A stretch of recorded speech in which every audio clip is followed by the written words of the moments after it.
CP John എന്ന 69-കാരൻ ഇതാ മന്ത്രി പദവിയിൽ ആദ്യ ഊഴത്തിലേക്ക് എത്തിച്ചേർന്നിരിക്കുകയാണ്. സാമ്പത്തിക വിദഗ്ധനായിട്ടുള്ള UDFന്റെ ബൗദ്ധിക മുഖമായിട്ടുള്ള CP ജോൺ 1980-ൽ SFIയുടെ സംസ്ഥാന സെക്രട്ടറിയായിരുന്നു അദ്ദേഹം.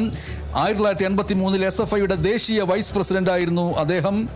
പിന്നീട് 86-ൽ MV രാഘവനൊപ്പം CMPയിൽ എത്തിച്ചേർന്നു. 2001 CP ജോൺ എന്ന ഞാൻ നിയമം വഴി സ്ഥാപിതമായ ഭാരതത്തിൻ്റെ ഭരണഘടനയോട് നിർവ്യാജമായ വിശ്വസ്തതയും കൂറും പുലർത്തുമെന്നും ഞാൻ ഭാരതത്തിൻ്റെ പരമാധികാരവും അഖണ്ഡതയും നിലനിർത്തുമെന്നും ഞാൻ സംസ്ഥാനത്തെ ഒരു മന്ത്രി എന്ന നിലയിലുള്ള എൻ്റെ കർത്തവ്യങ്ങൾ വിശ്വസ്തയോടും മനസാക്ഷിയെ മുൻനിർത്തിയും നിർവഹിക്കുമെന്നും ഭരണഘടനയും നിയമവും അനുസരിച്ച് ഭീതിയോ പക്ഷപാതമോ പ്രീതിയോ വിദ്വേഷമോ കൂടാതെ എല്ലാ തരത്തിലുള്ള ജനങ്ങൾക്കും നീതി ചെയ്യുമെന്നും സഗൗരവം പ്രതിജ്ഞ ചെയ്യുന്നു.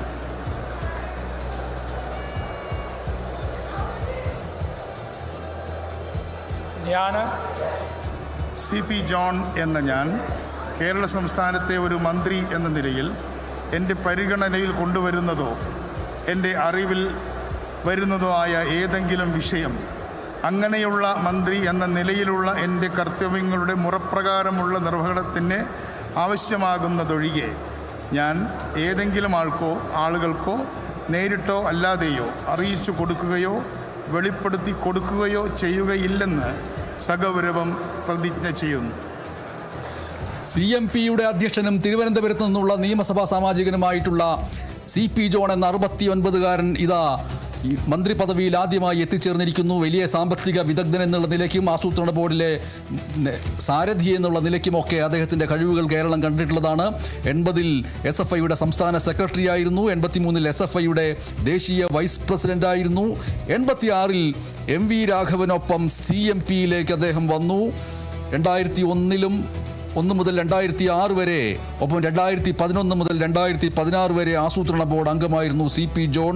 CP ജോൺ UDFനെ സംബന്ധിച്ചിട്ട് സൈദ്ധാന്തികമായ ബൗദ്ധികമായിട്ടുള്ള മുഖമായിട്ട് ഉയർത്തിക്കാണിക്കുന്ന വ്യക്തിയാണ് CP ജോൺ. അദ്ദേഹം സ്ഥാനം ഏറ്റെടുത്തിരിക്കുന്നു. മന്ത്രി എന്നുള്ള നിലയ്ക്ക് അധികാരത്തിൻ്റെ പൂച്ചെണ്ടതിനെ ഗവർണറിൽ നിന്ന് സ്വീകരിക്കും.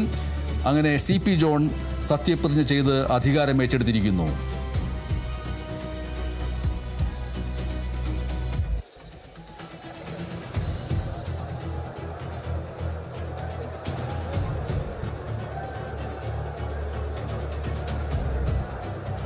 I now invite Shri AP Anil Kumar, Minister Designate, to take the oath of office and oath of secrecy. AP Anilkumar എന്ന 61-കാരന് ഇത് മന്ത്രി എന്നുള്ള നിലയ്ക്ക് മൂന്നാമത്തെ ഊഴമാണ്.